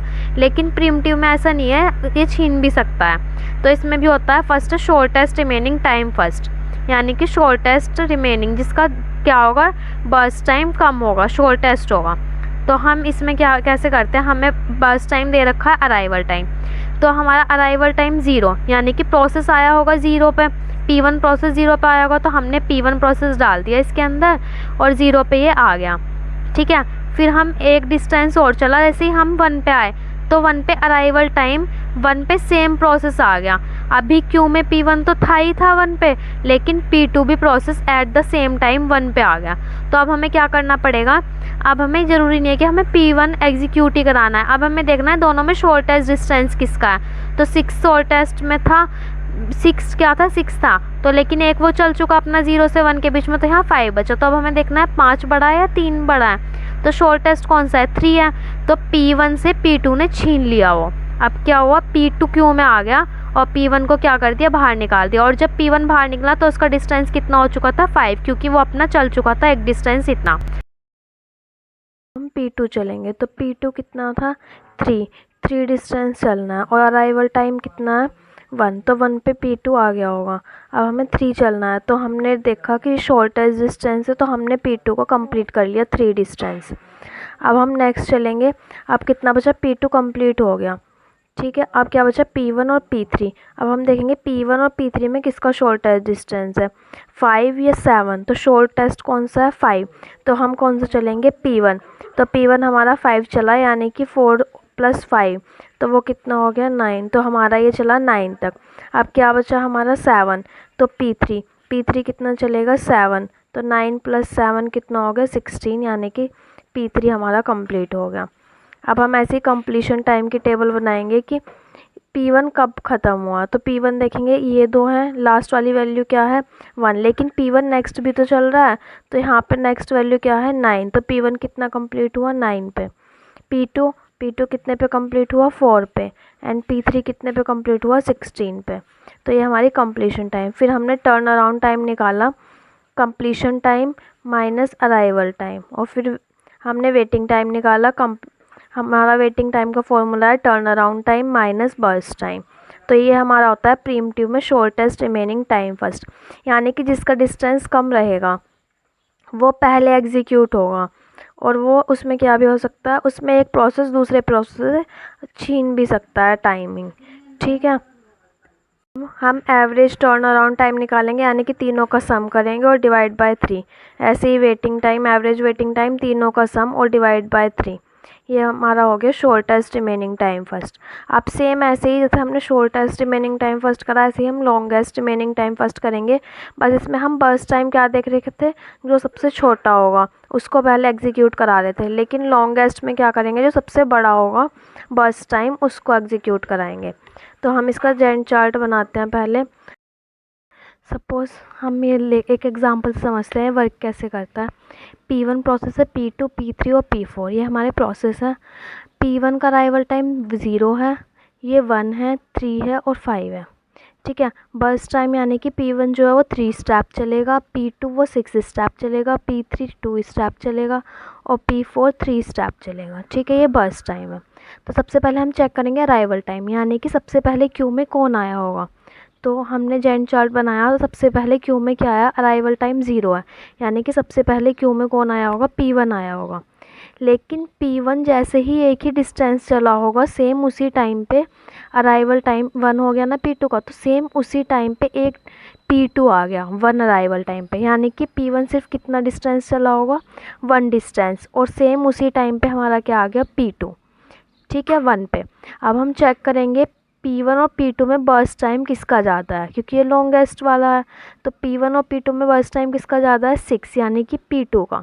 तो पहले P1 के बाद एक ही डिस्टेंस चलने के बाद कौन सा एग्जीक्यूट होगा, P2। ठीक है, P2 अपना एक डिस्टेंस चला, कोई प्रॉब्लम नहीं आई, अभी अराइवल टाइम 2 हुआ है तो P2 ही चलेगा। लेकिन जैसे ही अराइवल टाइम P3 आया, P2 तक हमारा क्या चला, अराइवल टाइम 3 तक हमारा क्या चला, यहाँ तक हमारा P2 चला। लेकिन जैसे ही अराइवल टाइम 3 हुआ तो हमारा अब क्यू में कौन आ गया, P3 भी। लेकिन हमें चेक करना है लॉन्गेस्ट डिस्टेंस किसका है। तो लॉन्गेस्ट डिस्टेंस किसका है, 3, ये हमारे चल चुका है 2 स्टेप और, यानी कि इसकी वैल्यू क्या बची, 4। तो 3, 4 ये 2, तो हमारा लॉन्गेस्ट कितना है, अभी भी P2 है, तो P2 ही चलेगा 3 पे भी। अब जैसे ही अराइवल टाइम 4 हुआ, अभी क्यू में P4 आया नहीं है क्योंकि अभी तो अराइवल टाइम 4 हुआ है, तो 4 पे भी हमारा क्या चला, P2 चला। ठीक है, हमारा P2 कितना डिस्टेंस चल चुका है, 1 2 3 4, यानी कि हमारा 4 डिस्टेंस चल चुका है, तो हमारी P2 की वैल्यू बची 2। ठीक है, अब हम नेक्स्ट देखेंगे, P4 भी हमारा क्यू में आ गया। अब इनमें लॉन्गेस्ट किसका है, P1 का या P2 का, या सॉरी P1 का, P3 का या P4 का। तो देखो ये 3 है, ये 2 है, ये 3 है, तो अब लॉन्गेस्ट कौन सा बचा, हमारा P4 भी इक्वल है और P1 भी इक्वल है। तो पहले हम क्या एग्जीक्यूट कराएंगे, P4 को एग्जीक्यूट कराएंगे। ठीक है, तो P4 चला, तो P4 जैसे ही एक डिस्टेंस चला, अब इसकी वैल्यू क्या हो गई, 2 हो गई P4 की वैल्यू, यानी कि ये हमारा चल गया P4। ठीक है, 5 से 6 तक के डिस्टेंस। अब हमने चेक करा फिर दोबारा कि अब किसकी वैल्यू, 3 ज़्यादा है, 2 ज़्यादा है, 2 ये 2, तो अब हमारी क्या वैल्यू, किसकी वैल्यू ज़्यादा है, P1 की वैल्यू ज़्यादा है 3, तो अब हमारा क्या चला, P1 चला। फिर अब ये क्या वैल्यू हो गई, ये हो गई 2। अब हम चेक करेंगे 2 2 2, ये 2 कौन सा ज़्यादा है, तो अभी सभी सेम है, तो हमें चेक करना है कि सबसे पहले कौन सा आया होगा। तो हमारा P2 तक तो चल ही चुका था। ठीक है, अब हम चेक करेंगे, तो अब हम चेक करेंगे, ये 2 बचा, 2 2 2, और ये P1 तक हमारी वैल्यू चल चुकी है, तो अब हम कौन सा चलाएंगे, P1 चल चुका है, तो फिर P2 आया होगा ना उसमें प्रोसेस क्यू में, तो अब एक स्टेप कौन सा चलेगा, P2। तो P2 की वैल्यू कितनी बची, 1, ये भी 2 से कितनी हो गई, 1। अब यहाँ देख हमने P2 चलाया, अब क्या बचा, P3 की भी चला के वैल्यू कितनी बची, 1। फिर एक स्टेप ये चलाया 2 से, ये भी कितनी बची, 1। तो P4 तक हमने 1 बाय 1 चलाया। अब सबकी वैल्यू 1 1 1 1 तीनों की। फिर सीरीज़ में शुरू होना है, जो सबसे पहले आया होगा, तो सबसे पहले 1 आया होगा P1, तो ये चलाया, ये 0 बचा। फिर P2 आया होगा, ये भी 1 था, ये भी 0 बचा। फिर P3 आया होगा, ये 0 बचा, और P4 0, यानी कि एक एक स्टेप तीनों चलाए तो हमारी वैल्यू क्यू में असाइन हो गई। ये हमारा होता है लॉन्गेस्ट रिमेनिंग टाइम फर्स्ट, यानी कि एक एक स्टेप चलते जाएंगे और चेक करते जाएंगे कि कोई और क्यू में आया है या नहीं आया है। अगर सेम क्यू में आ गया होगा तो चेक करेंगे कि किसका बर्स्ट टाइम सबसे ज़्यादा है। जिसका बर्स्ट टाइम सबसे ज़्यादा होगा वो सबसे पहले एग्जीक्यूट होगा, यानी कि सबसे पहले क्यू में आएगा। ठीक है, टोटल अब हम यहाँ से हमें क्या निकालना है, कंप्लीशन टाइम। तो हमें देखो P1 की वैल्यू सबसे लास्ट बार कहाँ पे चली होगी, हमने यहाँ पे चली है, और इसकी वैल्यू क्या है, 11। इसका कंप्लीशन टाइम 11 है, यानी कि ये देखो ये P1 बॉक्स में है, तो ये 10, ये 11, तो सबसे लास्ट में वैल्यू क्या आई है, 11 कंप्लीशन टाइम P1 की। अब P2 देखो सबसे लास्ट में कहाँ चला है, हमने यहाँ चला है, इसकी वैल्यू क्या है, 12, तो 12। फिर ऐसे ही P3 की कंप्लीशन टाइम देखो, P3 सबसे लास्ट बार यहाँ चला है, तो 13 13 14। अब हमें टर्न अराउंड टाइम निकालना है, तो टर्न अराउंड टाइम का हमारे पास, तो अब हम चेक करेंगे, ये 2 बचा, 2 2 2, और ये P1 तक हमारी वैल्यू चल चुकी है, तो अब हम कौन सा चलाएंगे, P1 चल चुका है, तो फिर P2 आया होगा ना उसमें प्रोसेस क्यू में, तो अब एक स्टेप कौन सा चलेगा, P2। तो P2 की वैल्यू कितनी बची, 1, ये भी 2 से कितनी हो गई, 1। अब यहाँ देख हमने P2 चलाया, अब क्या बचा, P3 की भी चला के वैल्यू कितनी बची, 1। फिर एक स्टेप ये चलाया 2 से, ये भी कितनी बची, 1। तो P4 तक हमने 1 बाय 1 चलाया। अब सबकी वैल्यू 1 1 1 1 तीनों की। फिर सीरीज़ में शुरू होना है, जो सबसे पहले आया होगा, तो सबसे पहले 1 आया होगा P1, तो ये चलाया, ये 0 बचा। फिर P2 आया होगा, ये भी 1 था, ये भी 0 बचा। फिर P3 आया होगा, ये 0 बचा, और P4 0, यानी कि एक एक स्टेप तीनों चलाए तो हमारी वैल्यू क्यू में असाइन हो गई। ये हमारा होता है लॉन्गेस्ट रिमेनिंग टाइम फर्स्ट, यानी कि एक एक स्टेप चलते जाएंगे और चेक करते जाएंगे कि कोई और क्यू में आया है या नहीं आया है। अगर सेम क्यू में आ गया होगा तो चेक करेंगे कि किसका बर्स्ट टाइम सबसे ज़्यादा है। जिसका बर्स्ट टाइम सबसे ज़्यादा होगा वो सबसे पहले एग्जीक्यूट होगा, यानी कि सबसे पहले क्यू में आएगा। ठीक है। टोटल अब हम यहाँ से हमें क्या निकालना है, कंप्लीशन टाइम। तो हमें देखो P1 की वैल्यू सबसे लास्ट बार कहाँ पे चली होगी, हमने यहाँ पे चली है, और इसकी वैल्यू क्या है 11, इसका कंप्लीशन टाइम 11 है, यानी कि ये देखो ये P1 बॉक्स में है तो ये 10 ये 11, तो सबसे लास्ट में वैल्यू क्या आई है 11 कंप्लीशन टाइम P1 की। अब P2 देखो सबसे लास्ट में कहाँ चला है, हमने यहाँ चला है, इसकी वैल्यू क्या है 12, तो 12। फिर ऐसे ही P3 की कंप्लीशन टाइम देखो, P3 सबसे लास्ट बार यहाँ चला है तो 13, 14। अब हमें टर्न अराउंड टाइम निकालना है, तो टर्न अराउंड टाइम का हमारे पास फॉर्मूला था completion time minus arrival time, यानी कि 11 माइनस 0 11, 12 माइनस 1 11, 13 माइनस 3 11, 14 माइनस 5 11। ठीक है, ये हमारा हो गया क्या, टर्न अराउंड टाइम। अब हमें क्या निकालना है, वेटिंग टाइम। वेटिंग टाइम क्या होगा 11 में से, यानी कि हमारा टर्न अराउंड टाइम में से हमें क्या निकालना है, बर्स्ट टाइम सब्ट्रैक्ट करना है। तो टर्न अराउंड टाइम में से बर्स्ट टाइम कैसे कैलकुलेट सब्ट्रैक्ट करेंगे, 11 3 8 और फिर 11 और 6 5, 11 और 2, तो टर्न अराउंड का फॉर्मूला होता है हमारा completion time minus arrival time. तो कंप्लीशन टाइम में से अराइवल टाइम सब्ट्रैक्ट करना है, 11 में से 0 गए 11, 12 में से 1 गए 11, 13 में से 3 गए 10, 14 में से 5 गए हमारे 9। ठीक है, हमारा टर्न अराउंड टाइम। अब हमें वेटिंग टाइम निकालना है, तो वेटिंग टाइम का क्या फॉर्मूला होता है, turn around time minus burst time. तो टर्न अराउंड टाइम यानी कि 11 में से 3, 11 में से 6, 10 से 2 और 9 से 3, तो ये हमारा आ गया वेटिंग टाइम। अब हम यहाँ से टोटल टर्न अराउंड टाइम निकालेंगे, यानी कि एवरेज और ये भी हमारा एवरेज निकलेगा। ठीक है, ये हमारा एवरेज निकल गया, यानी कि इनका सम डिवाइडेड बाय 4, इसका सम डिवाइड बाय 4, ये हमारा होता है लॉन्गेस्ट रिमेनिंग टाइम फर्स्ट। हमारी थर्ड प्रीमिटिव में होती है राउंड रॉबिन एल्गोरिथम, ये इम्पोर्टेंट है। राउंड रॉबिन एल्गोरिथम भी ये भी देखनी है। तो हमें क्या है, P1 P2 P3 प्रोसेस दे रखे हैं, बर्स्ट टाइम दे रखा है, अराइवल टाइम सेम है। इसमें क्या होता है, हमें टाइम क्वांटम दिया हुआ होता है कि हमें इतने स्टेप्स एक प्रोसेस के चलने हैं, यानी कि जैसे ही 2 स्टेप कंप्लीट होंगे तो दूसरा प्रोसेस आ जाएगा और वो उससे छीन लेगा। ठीक है, जैसे यानी कि हर प्रोसेस P1 P2 P3 एक टाइम में सिर्फ 2 स्टेप्स ही चल सकता है। तो हमने 2-2 की क्यू बनाई, 2-2 का डिस्टेंस 0 2 4 6 8। ठीक है, अब जैसे ही अराइवल टाइम 0 हुआ होगा तो यानी कि P1 क्यू में आ गया, तो P1 सिर्फ 2 स्टेप ही चलेगा। फिर जिसका अराइवल टाइम होगा, जो आ गया होगा प्रोसेस में, फिर 2 स्टेप वो चलेगा। तो P2 का भी अराइवल टाइम 0 है, तो सेम डिस्टेंस पे P2 भी आ गया होगा। तो P2 भी कितना डिस्टेंस चला, 2 डिस्टेंस, यानी कि 4 तक। फिर अराइवल टाइम P3 का भी आ गया होगा, तो इसमें भी ये भी कितना चला, 2 स्टेप्स। फिर अब तीनों को क्यू में है, लेकिन ये अपने 2 स्टेप चल चुका है, ये 2, तो इसके 2 डिस्टेंस बचे, इसके 3 और इसका 1। तो फिर ये अपना 2 डिस्टेंस चलेगा, P1 चला 2 डिस्टेंस, इसके 3 स्टेप्स बचे थे लेकिन ये 2 ही चल सकता है, तो P2 भी चला 2 स्टेप्स, और इसका 1 ही बचा था तो ये 1 ही स्टेप चलेगा, 10 से 11 P3। अब ये भी कंप्लीट हो गया, ये भी कंप्लीट हो गया, बचा कौन, P2 के अभी 1 डिस्टेंस बचा है, तो P2 चलेगा 11 से 12 तक, यानी कि 1 डिस्टेंस।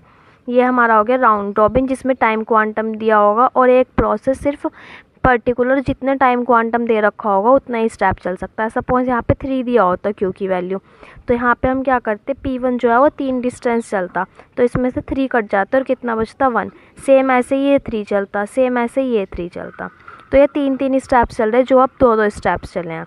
ठीक है, फिर हमें turn around time completion time निकालना है। तो कंप्लीशन टाइम में देखेंगे P1 की लास्ट वैल्यू कहाँ तक चली है, 8 तक, तो 8। P2 की लास्ट वैल्यू कहाँ तक चली है, 12 तक, तो 12 हो गया। P3 की लास्ट वैल्यू कहाँ तक चली है, तो P3 देखेंगे 11 तक, तो 11। अब टर्न अराउंड टाइम का फॉर्मूला लगाएंगे, वो होता है completion time minus arrival time, और ऐसे ही वेटिंग टाइम का लगाएंगे, total around time minus burst time. तो ये हमारा राउंड रॉबिन टाइम एल्गोरिथम से हमारा एवरेज निकल के आ जाएगा, टर्न अराउंड टाइम का भी और वेटिंग टाइम का भी। तो ये हमारी न्यूमेरिकल यहाँ तक हो जाते हैं पूरे, जो हमने पढ़े हैं शेड्यूलिंग एल्गोरिथम के। प्रीम्प्टिव और नॉन प्रीम्प्टिव दोनों कंप्लीट हो गए यहाँ तक। हम नेक्स्ट टॉपिक पढ़ते हैं डेडलॉक। डेडलॉक क्या होता है, सपोज़ ये एक ऐसी सिचुएशन होती है डेडलॉक, जहाँ पे 2 या 2 से ज़्यादा प्रोसेस एक दूसरे में स्टक हो जाते हैं। मतलब समझ के चलते हैं, सपोज़ एक रिसोर्सेज है R1 और दूसरी रिसोर्सेज है R2, वो P1 प्रोसेस R1 को होल्ड करके बैठी है, लेकिन जो हमारी रिसोर्स 2 है वो भी चाह रही है कि वो भी उसको एक्सेस करे प्रोसेस को।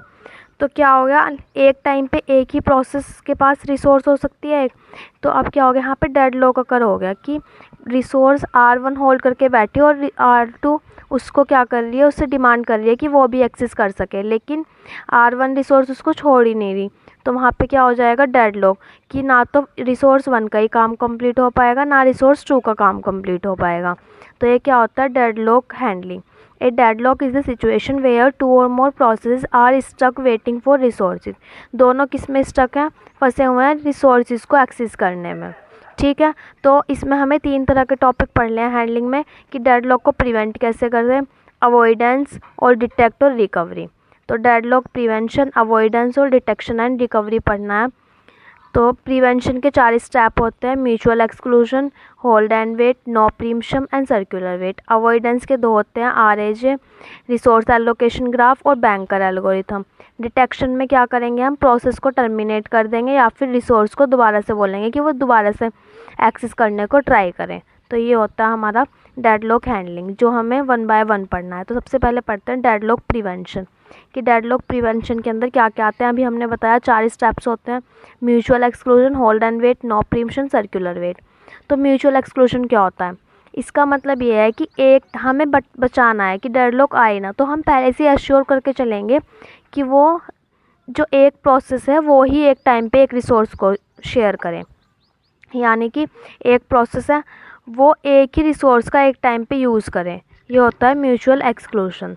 ठीक है, only 1 process can use A resource at A time. एक रिसोर्स ही एक टाइम पे यूज़ करे एक प्रोसेस का। The main focus of deadlock prevention is that system will not enter in deadlock. इसका मेन फोकस क्या है कि वो कभी डेडलॉक में, हम पहले से ही एश्योर करके चल रहे हैं कि कभी भी उसमें प्रिवेंशन, मतलब वो म्यूचुअल एक्सक्लूजन के थ्रू कि उसमें कभी भी डेडलॉक आए ही ना, हम पहले से ही प्रिवेंट कर दें, मतलब अकर ही ना हो हमारे सिस्टम में डेडलॉक। तो ये होता है mutual exclusion. Hold and wait क्या होता है, सपोज़ ये हमारा क्या है, process holding 1 resource is waiting for another. एक प्रोसेस तो रिसोर्स P1 होल्ड करके बैठा है रिसोर्स 1 को, ये रिसोर्स 1 है, ये P1 है, ये रिसोर्स 2 है। तो P1 ऑलरेडी होल्ड करके बैठा है रिसोर्स 1 को। अब P2 क्या करेगा, वेट करेगा कि कब उसे रिसोर्स मिले, कब वो वेट करे। तो ये होल्ड एंड वेट ये है कि अगर एक प्रोसेस एक रिसोर्स को लेके बैठा है तो वो दूसरे को सिग्नल पास कर दे कि वो अभी बिजी है, तो वो क्या करे, वेट करे दूसरे रिसोर्स। ये आता है हमारा होल्ड एंड वेट में। समझ में आ गया। म्यूचुअल एक्सक्लूजन में क्या होगा, सिर्फ एक ही प्रोसेस एक टाइम पे यूज़ करे एक रिसोर्स का। होल्ड एंड वेट ये है कि अगर P1 एक को लेके बैठा है R1 रिसोर्स को, तो जो P2 है वो बोले कि, जो रिसोर्स 2 है वो बोले कि वो उसका वेट कर रहा है P1 का, ताकि उसके पास नोटिफिकेशन जाए और वो अपना टास्क कंप्लीट करके रिसोर्स 2 को भी एक्सेस कर सके। फिर आता है नो प्रीम्पशन। इसका मतलब क्या होता है, resource can not B forcibly taken. Suppose ऐसा हो कि रिसोर्स 1 है, रिसोर्स को वो फोर्सबली ना ले। जैसे प्रोसेस 1 है तो वो क्या कर रहा है, R1 उसके पास है, तो वो ऐसा ना करे कि फोर्स करके R2 को भी एक्सेस करा दे, मतलब फोर्सिबली उसको ना ले। Once process gets a resource it can not be taken away by force. अगर एक प्रोसेस को रिसोर्स मिल चुके हैं, सपोज प्रोसेस 1 है उसे रिसोर्स मिल चुकी है R1, तो ऐसा ना हो कि जो प्रोसेस है वो उसे फोर्स को क्या कर दे, लीव कर दे, और फोर्सेबली और रिसोर्स 2 को क्या कर ले, एक्सेस कर ले, मतलब फोर्सेबली उसको एक्सेस ना कर पाए। The process must release is after finishing it's task. वो तभी उसको रिलीज़ करे जब उसका टास्क कंप्लीट हो गया हो, बीच में उसको रिलीज़ ना करें।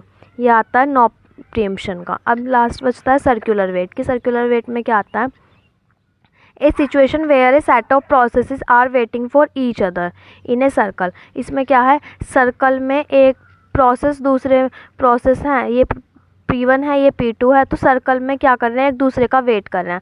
सपोज़ P1 है, P1 प्रिंटर का वेट कर रहा है, फिर P2 है वो कीबोर्ड का वेट कर रहा है। तो चाहिए इनको कुछ और, लेकिन ये वेट करे जा रहे हैं, और इससे क्या बन रहा है, हमारा सर्कुलर लूप बन रहा है। P1 है, P1 प्रिंटर को एक्सेस कर रहा है, P2 चाह रहा है कि वो कीबोर्ड से एक्सेस हो। तो अब इसमें क्या हो गया, सर्कुलर हो गया और एक दूसरे का वर्क ही नहीं हो रहा फिर। ठीक है, each process is holding A resource and waiting for another held by the next process. क्या हर प्रोसेस के पास एक रिसोर्स है, लेकिन वो वेट कर रहा है कि उसे दूसरा रिसोर्स चाहिए, तो जिसकी वजह से क्या हो गया, वहाँ पे सर्कुलर वेट हो गया। ठीक है, तो ये हमारे 4 थे डेडलॉक प्रिवेंशन के, mutual exclusion, hold and wait and no preemption. तो हमने डेडलॉक हैंडलिंग का फर्स्ट टॉपिक कंप्लीट करा है, डेडलॉक प्रिवेंशन, इसके चारों टाइप्स। अब हम पढ़ते हैं अवॉइडेंस। अवॉइडेंस में हमें RAJ यानी कि रिसोर्स एलोकेशन ग्राफ पढ़ना है और बैंकर्स एल्गोरिथम पढ़नी है। ठीक है, तो deadlock avoidance, it makes choice to assure that the deadlock point is never to reached. ये क्या करेगा, ये अवॉइड करेगा कि डेडलॉक का जो पॉइंट है वो क्या हो, वो कभी आए ही ना। ठीक है, deadlock avoidance is a strategy where the OS carefully examines each request for resources and decides whether it is safe or granted. Deadlock avoidance एक स्ट्रैटेजी है जिसमें OS केयरफुली ये एग्जामिन करेगा कि जितने भी रिक्वेस्ट सेंड किए हैं क्या वो सेफ़ हैं एक्सेस करने के लिए, मतलब वो ये डिसाइड करेगा कि क्या उन रिक्वेस्ट को हम एक्सेस कर सकते हैं। तो इसकी क्या होती है, 2 अप्रोचेज़ होती है जो हम यूज़ करते हैं डेडलॉक को अवॉइड करने के लिए। फर्स्ट क्या होती है कि do not start a process if its demand might lead to deadlock. उस प्रोसेस की रिक्वेस्ट को एक्सेप्ट ही नहीं करनी या उस प्रोसेस से स्टार्ट ही नहीं करना जिसमें ये डिमांड हो कि यहाँ पे डेडलॉक भी अकर हो सकता है। मतलब पहले ही वो कह रहा है कि यहाँ पे डेडलॉक अकर हो सकता है, तो उस डिमांड को हमें एक्सेस ही नहीं करना। पहली अप्रोच ये है। दूसरी क्या है, do not grant an incremental resource request to a process if the allocation might lead to deadlock. हमें ऐसा भी नहीं कर रहा कि कोई ऐसा मतलब हमारे पास रिसोर्स है जो हर बार इंक्रीमेंटल चाह रहा है, मतलब वो चाह रहा है मैं हर बार इंक्रीमेंट होता रहूँ, तो उससे क्या होगा, जो हमारा रिसोर्स है वो क्या होगा, वो इंक्रीमेंट की वजह से उसमें टाइम कंज्यूम करेगा और प्रोसेस को एलोकेट करने में भी प्रॉब्लम होगी, जिसकी वजह से क्या हो जाएगा, डेडलॉक अकर हो जाएगा। तो हमें दो चॉइस से रिमूव करनी है, हमारी 2 अप्रोचेज़ हैं ये, हमें इनमें एक्सेस नहीं करना है। तो अब हम 1 बाय 1 पढ़ते हैं रिसोर्स एलोकेशन ग्राफ को और बैंकर्स एल्गोरिथम को। RAG रिसोर्स एलोकेशन ग्राफ, इसमें क्या होता है, इसमें ग्राफ पे वर्क करता है। सपोज़ ये P1 है, P2 है, R1 है, रिसोर्स 1 है और रिसोर्स 2 है। तो जब भी R1 से यानी कि रिसोर्स से प्रोसेस की तरफ जाएंगे, देखो ये बना हुआ है ना, रिसोर्स से प्रोसेस की तरफ जाएंगे तो वो वैल्यू असाइन होगी, लेकिन जब भी प्रोसेस से रिसोर्स की तरफ जाएंगे तो रिक्वेस्ट सेंड होगी।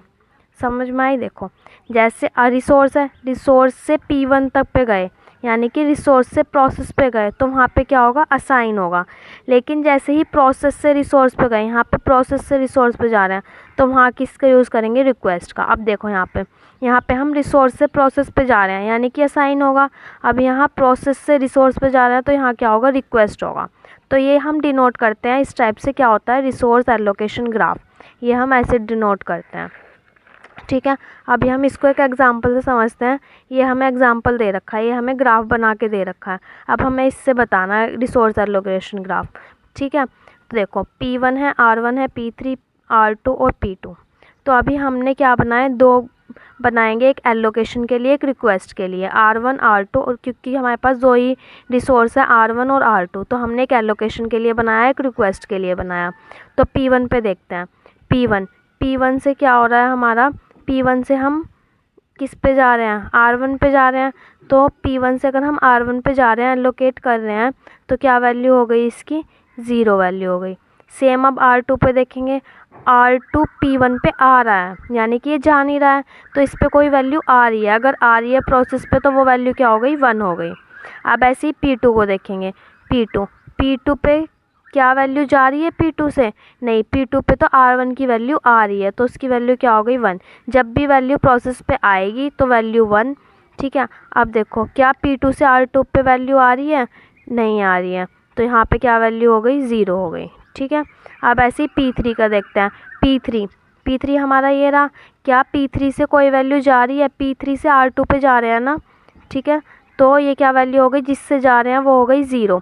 लेकिन P3 पे आ भी तो रही है, क्या वैल्यू आ रही है, R1 की आ रही है, तो वो वैल्यू क्या हो गई, 1।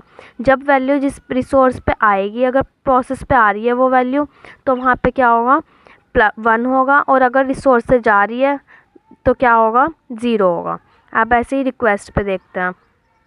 तो P1 रिक्वेस्ट देखी कि रिक्वेस्ट आ रही है क्या P1 पे, ये एलोकेशन के लिए था, अब रिक्वेस्ट, अब उल्टा हो जाएगा। ठीक है, अब क्या देखेंगे, क्या P1 पे R1, देखो P1 ये रहा और R1 ये रहा, क्या P1 पे रिक्वेस्ट सेंड हो रही है R1 पे? हाँ, अब सेंड हो रही है, तो इस पे 1 आ गया। अब R2 पे देखेंगे, P1 से R2, क्या P1 से R2 पे हम रिक्वेस्ट सेंड कर रहे हैं, यानी कि एरो का साइन ऐसे होना चाहिए था। ठीक है, इसमें मेन जो देखना है हमें एरो ही देखना है। जैसे हम एलोकेशन वाले में क्या देख रहे थे, अगर P1 से R1 क्या हो रहा है, जा रही है, एरो जा रही है ना, तो वहाँ पे 0 होगा। लेकिन अगर R2 से क्या हो रही है, P1 पे आ रही है, तो वहाँ पे क्या हो गया, 1 हो गया। अगर एरो आ रही है तो क्या हो गया एलोकेशन वाले में 1, अगर एरो जा रही है तो क्या हो गया 0। ऐसे ही रिक्वेस्ट वाले में देखना है, P1 और R1 देखते हैं, रिक्वेस्ट यानी कि हम सेंड कर रहे हैं, तो ये सेंड हो रहा है P1 से R1 पे, तो यहाँ पे क्या हो गया, P1 से R1 पे सेंड हो रहा है तो 1। अब देखते हैं क्या P1 से R2 पे भी सेंड हो रहा है, नहीं हो रहा है। P1 पे तो आ रहा है R1 का एरो, तो यहाँ पे क्या हो गया 0। अब ऐसे ही P2 का देखते हैं, क्या P2 पे एरो R1 की आ रही है, तो हमें तो क्या करना है, सेंड करनी है, यानी कि रिक्वेस्ट करनी है, तो यह तो 0 हो गया। अब P2 से क्या R2 पे जा रही है, नहीं जा पा रही, तो ये 0 हो गया। अब P3 देखते हैं, क्या P3 से R1 पे हमारी कोई एरो आ रही है, लेकिन हमें क्या करनी है, सेंड करनी है, रिक्वेस्ट करनी है, तो ये 0 हो गया। क्या P3 से सेंड हो रही है R2 पे एरो, हो रही है R2 पे, तो क्या आ गया 1 आ गया। अब हम देखते हैं, इसकी वैल्यू R1 से लेनी है और यहाँ वैल्यू R2 से लेनी है, तो R1 की वैल्यू लो 0 0 0 0 आ गई। फिर इसकी R1 की वैल्यू 1 और इसकी R2 की वैल्यू 0, तो 1 और 0। ऐसे ही यहाँ पे इसकी R1 की वैल्यू 1 और इसकी R2 की वैल्यू 1, तो 1 और 1। ये हमारा हो गया क्या, रिसोर्स एलोकेशन ग्राफ की कैसे ड्रॉ करते हैं। ठीक है, अब हम नेक्स्ट पढ़ते हैं बैंकर्स एल्गोरिथम। बैंकर्स एल्गोरिथम क्या है, named after a bank that gives loans only if it knows it can satisfy everyone's need eventually. ये बैंकर्स एल्गोरिथम एक बैंक के नाम पे नाम दिया गया बैंकर्स, क्योंकि वो बैंक जो था वो लोन देता था अगर जो नॉन पर्सन है और वो अगर कंडीशन को सेटिस्फाई कर रहा है तभी वो बैंक लोन देगा, अदरवाइज़ नहीं देगा। तो इसीलिए हमने इसका एक बैंक पे नाम रखा गया bankers algorithm. Each process must declare the maximum number of resource it में लीड। हर प्रोसेस को डिक्लेयर करना पड़ेगा कि मैक्सिमम नंबर ऑफ इसको कितनी चाहिए है, मतलब वो स्टार्टिंग में ही बता देगा कि उसको कितने रिसोर्स की नीड है। फिर ओएस क्या चेक करेगा, if the current request is less than और equal to the process declared maximum. फिर वो चेक करेगा कि क्या करंट जो रिक्वेस्ट है वो लेस दैन है या इक्वल है प्रोसेस की मैक्सिमम जो रिक्वेस्ट सेंड करी है उससे, मतलब जो करंट रिक्वेस्ट भेजी है क्या वो लेस दैन या फिर इक्वल है जो वो मैक्सिमम रिसोर्स मांग रहा है उससे। If granting the request will leave the system in a safe state, अगर है तो वो सेफ स्टेट में उसकी रिक्वेस्ट को लीव कर देगा। ठीक है, और अगर दोनों कंडीशन ट्रू होती हैं तो वो रिक्वेस्ट को क्या कर देगा, ग्रांट कर देगा, यानी कि रिक्वेस्ट दे देगा, परमिशन दे देगा। नहीं तो उसको बोलेगा कि वो क्या करे, वेट करे, प्रोसेस को क्या बोलेगा कि वो क्या करे, वेट करे। तो ये हमारी होती है बैंकर्स एल्गोरिथम। तो हमारी यूनिट 3 यहाँ पे ओएस की कंप्लीट होती है। And if you like please subscribe my channel core concepts engineering.